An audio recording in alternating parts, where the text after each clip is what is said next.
हमका लई चल बलमुआ जमगढ़ बाजार। हमका लई चल बलमुआ जमगढ़ बाजार। हमका लई चल बलमुआ जमगढ़ बाजार। हाँ हाँ पायल कंगना चाहिए गो गरावा के हार। हमका लई चल बलमुआ जमगढ़ बाजार। हमका लई चल बलमुआ जमगढ़ बाजार। हमका लई चल बलमुआ जमगढ़ बाजार।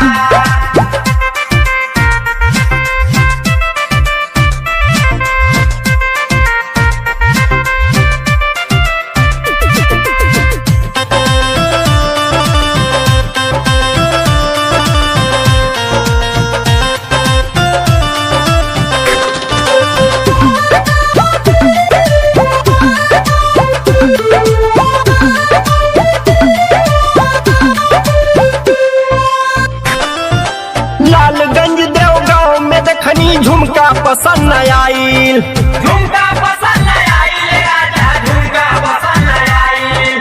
तरवाया महनाजपुर से मनवा मोर खिसियाईल। मनवा मोर खिसियाईल राजा मनवा मोर खिसियाईल। सरामीर बड़हलगंज देखब दिलवा मोरे कुटाला। तिरंगा चौक नरौलिया पे पेड़ा बर्फी बिकाला। हे लौटत बेरिया पलहना छेना खाई बरसेदार। हमका लई चल बलमुआ जमगढ़ बाजार। हमका लई चल बलमुआ जमगढ़ बाजार। हमका लई चल बलमुआ जमगढ़ बाजार।